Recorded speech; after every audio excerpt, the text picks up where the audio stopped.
Hello and welcome. You're watching NDTV 24/7. I'm Rishika Barwa. The horrific murders of 8 people in Birbhum in West Bengal have set off a major war of words between the BJP and the TMC.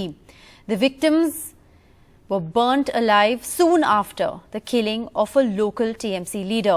Prime Minister Modi spoke on this issue this evening, saying that those who encourage such criminals should not be forgiven. Earlier, Chief Minister Mamata Banerjee had said that such things have happened in Gujarat and Rajasthan too. She will be visiting the site of the killings tomorrow.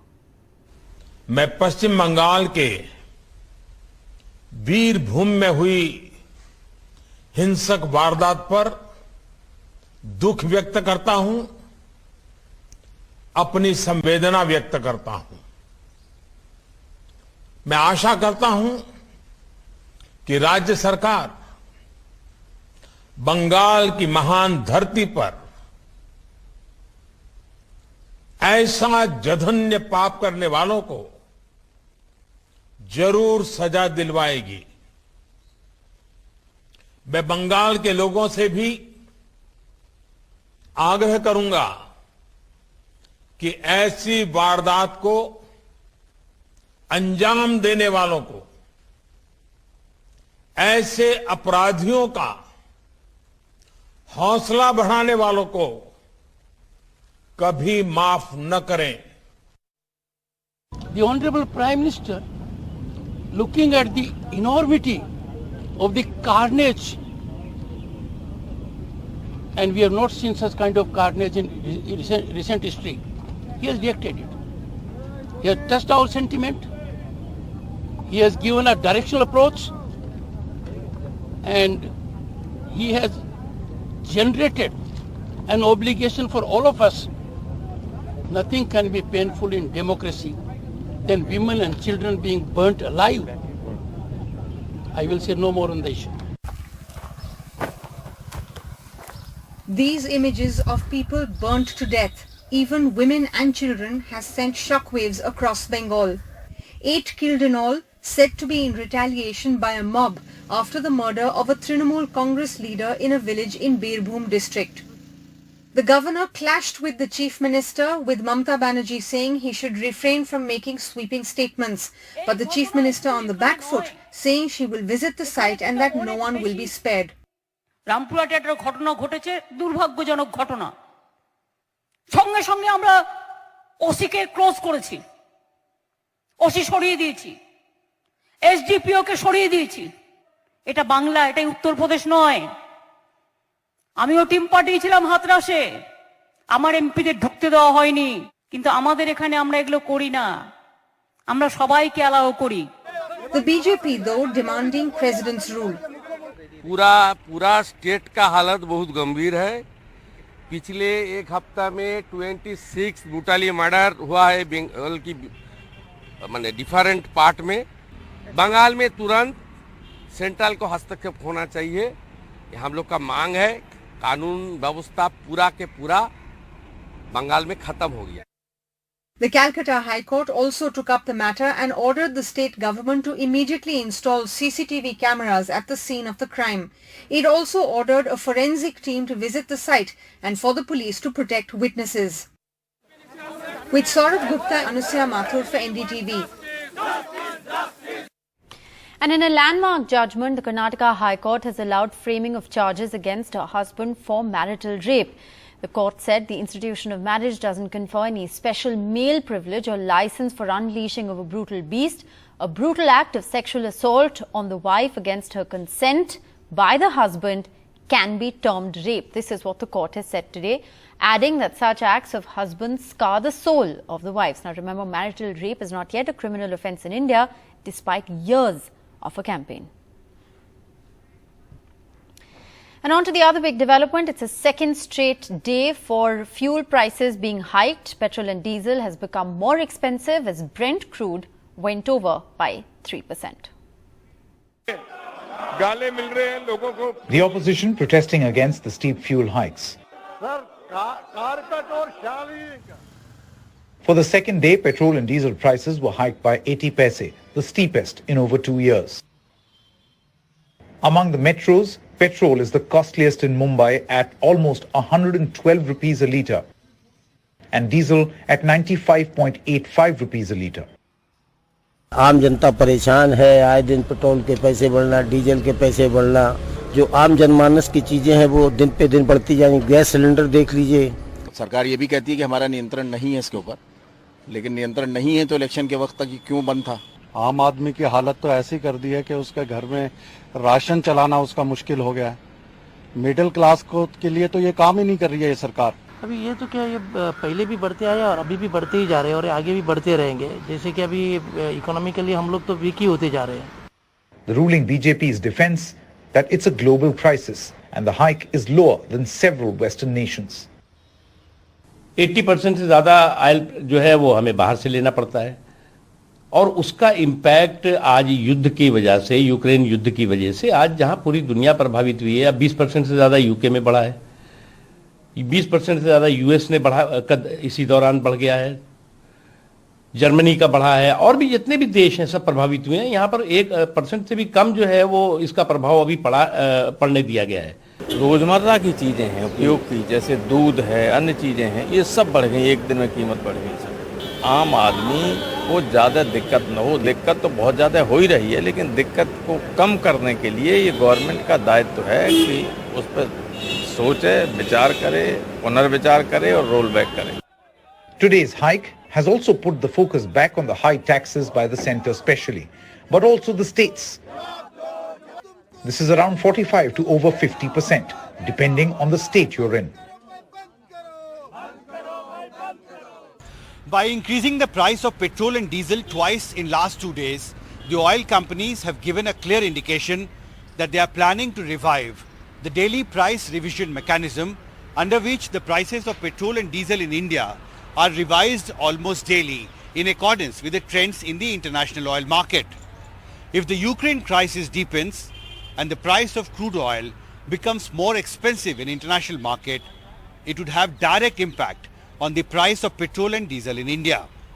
In Delhi with Shashikant Jha, this is Himanshu Shekhar for NDTV. And well, let's get you the latest on the Russia-Ukraine crisis now. President Putin's aide has said that nuclear weapons can be used in case of an existential threat to Russia according to their rules. President Zelensky, meanwhile, has said there's nothing left of the port city of Mariupol after relentless Russian bombing. A top Putin advisor, meanwhile, has quit over the war and gave Putin, of course, his first Kremlin job. The US president in Europe, and he's going to be rallying his allies against Russia. NATO, of course, is determined not to join the war, but President Joe Biden has said that Russia should expect more sanctions. It's been 1 month since the war. Tomorrow, is there now an imminent stalemate? There's nothing left of the port city of Mariupol, an entire city wiped out by Russian bombing. This was the Ukrainian president's stark reminder of the plight of lakhs of Ukrainians whose cities and homes are being relentlessly bombarded by Russian forces for 28 days now. Станом на цей день у місті перебувають близько 100 тисяч людей у нелюдських умовах, в повній блокаді. Без їжі, без води, без ліків, під постійними обстрілами, під постійним бомбардуванням. Вже не перший тиждень ми намагаємося організувати стабільні гуманітарні коридори для маріупольців. І майже всі наші спроби, на жаль, зриваються російськими окупантами, обстрілами або свідомим терором. But even as the Ukrainians fight back, Russia claims to have hit 97 military targets in the last 24 hours, like missile launchers and anti-aircraft guns. Global concerns over the escalating situation, Russia refuses to rule out using nuclear weapons. A Kremlin spokesperson saying, "We have a concept of domestic security and it's public. If an existential threat for our country, then nuclear weapons can be used." United States President Joe Biden heads to Europe as the West plans new sanctions to try and pressurize Russia to end the war.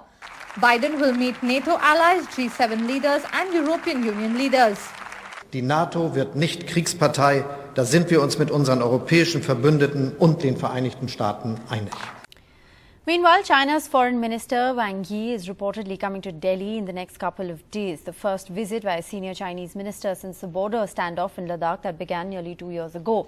The visit hasn't been officially confirmed by either side, but ties between New Delhi and Beijing, remember, have been cold since the spring of 2020 when the incursion by PLA soldiers at various points in Ladakh also led to an unprecedented confrontation in the Galwan Valley, leading to the death of 20 Indian soldiers and several Chinese soldiers.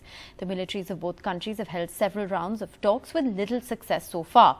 Now, ahead of the visit, the Chinese foreign minister, in his speech to the Organization of Islamic Cooperation in Pakistan, has made a reference to Jammu and Kashmir, to which the Indian Foreign Ministry has responded sharply by saying, "We reject the uncalled reference to India by the Chinese foreign minister during his speech at the opening ceremony." India further said that matters related to the Union territory of Jammu and Kashmir are entirely the internal affair of India.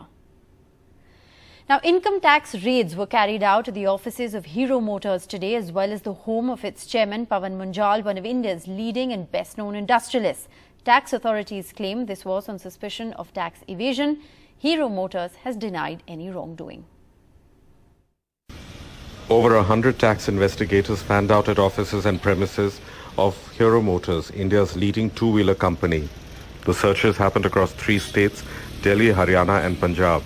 The premises included the homes and offices of Pavan Munjal, chairman and CEO of Hero and one of India's most recognized corporate leaders. Tax authorities say the raids are based on the suspicion of tax evasion. Companies' books of accounts and sale register and so on were examined by tax officials. But in a statement, Hero Motors denied any wrongdoing.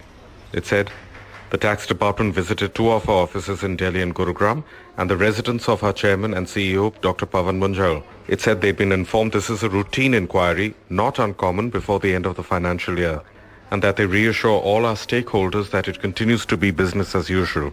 We at Hero Motorcorp are an ethical and law-abiding corporate." Raids at Hero Motors, which started at 7 in the morning on Wednesday, continued the whole day, and sources in the tax department say that the officials will visit Hero Motors once again on Thursday, and after the completion of the search operation, a detailed statement will be made public. With camera person Pooja Arya, this is Arvind Gunasekar for NDTV. The Sri Lankan economic crisis is spilling over to Indian shores as refugees seeking to escape unemployment, shortage of fuel and essentials back home are thronging to India.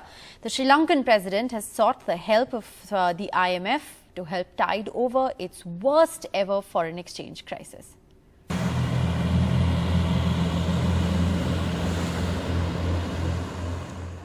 3 children, including an infant, were among 6 Sri Lankans found by the Indian Coast Guard on an island off Rameshwaram in Tamil Nadu. They are among the first refugees from Sri Lanka who arrive on Tuesday as an unprecedented economic crisis in the island nation begins to spill over to India. This family of 10, including 5 children, spent 37 hours at sea as the engine of their boat malfunctioned. எங்களோட சொந்த ஊருக்கு கஷ்டம் நிலைமையால நாங்க இங்க வந்துட்டோம். சரியான கஷ்டம் எங்க ஊர்ல இருக்கு பிழைக்க இயலாது. அதனால நாங்க உயிரை கடல்ல உயிர் போனா போகட்டும், இல்ல மீண்டு வரனா நம்ம இந்தியா நாட்டோட போகட்டும் சொல்லிதான் நாங்க புறப்பட்டு வந்துட்டோம். எங்களோட ஊர்ல சாப்பாடு பிரச்சனை, தண்ணி இது அரிசி பிரச்சனை, மண்ணெண்ணெய் பிரச்சனை, பெட்ரோல் பிரச்சனை ஒன்றும் இல்லை. சாப்பாடு சரியான கஷ்டம். அதனால நாங்கள் இங்கே வந்துட்டோம். சொல்லியிருந்தேன். எத்தனை பேர் இருக்காங்க, வர மாதிரி இருக்காங்க? எத்தனை பேர்னு எனக்கு தெரியாது, ஆனால் நிறைய குடும்பம் வர்றதுக்கு இருக்கு, வருவாங்க. மன்னார்லேருந்து தான் வருவாங்க. நீங்கள் சொந்த போட்டு சொந்த போட்டு எவ்வளோ செலவாச்சு நீங்கள் வர்றது? நான் செலவாக என்ன எல்லாம் எந்த சொந்த பொருள் தானே. செலவு சாப்பாடு செலவு மரண செலவு மட்டும் தான். என்ன ஒரு 15,000 ரூபா. In the 80s, it was a civil war that brought 1 lakh refugees from northern Sri Lanka to India. Now it is unemployment, starvation and hunger brought on by an economic crisis that is threatening to bring about another exodus. Refugees say many more families are waiting for a chance to leave and come to India. The army has been stationed at petrol outlets in Sri Lanka as queues everywhere for fuel turned violent at some places. 3 people reportedly died while waiting in queue. Sri Lankan President Gotabaya Rajapaksa has sought the help of the International Monetary Fund to help tide over a debt crisis that has pushed inflation to over 17%, sending prices of fuel and food skyrocketing. The Sri Lankan rupee fell to 280 from 200 against the US dollar in just a few days. For a nation that was hugely dependent on tourism, first the 2019 serial bomb blast and then the COVID pandemic hit earnings. Foreign remittances too dried up as jobs were lost. Add to that huge debts from external borrowings and alleged financial mismanagement. We have a $1 billion international sovereign bond repayment coming due in July. We are already at very low reserves, perhaps usable reserves of 3 to 4 weeks. In fact, one of the big turning points was when there was a dramatic change in tax policy and tax structure following the presidential elections in December 2019, which not only reduced the rate of tax and tax collection, which was already low in Sri Lanka, but it also affected the timing of those cash flows. India has come to Sri Lanka's rescue by extending $500 million as line of credit last month to buy fuel and giving another $1 billion line of credit to buy food and medicines. Uma Sudhir, NDTV. And the Taliban has closed schools for Afghan girls hours after reopening them. Women students above the 6th grade will not be allowed to attend school. خیلی خوشایند بود برام با خدا اشک ریختم اما امروز خیلی جگر خودم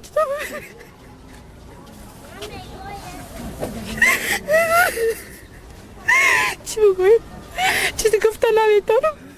This schoolgirl says these were tears of joy when she heard schools would reopen. Today, she is crying tears of sorrow after she and her female classmates were not allowed to enter their school. Thousands of hearts were broken across Afghanistan this morning as high school girls were yet again blocked from pursuing their dream to study. The Taliban administration closed girls' high schools hours after they reopened for the first time in nearly 7 months.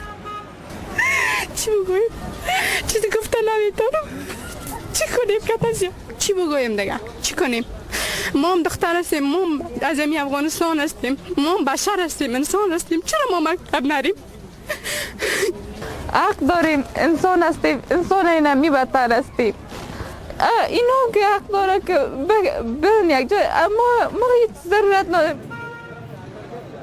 7 months since taking over, the Taliban have closed most girls' secondary schools, created barriers to women and girls pursuing higher education, banned women from most paid employment, abolished the Ministry of Women's Affairs, restricted women's movement, created barriers to women and girls accessing health care, beaten and abducted women's rights protesters, silenced female journalists, banned women's sports, and appointed a men-only administration.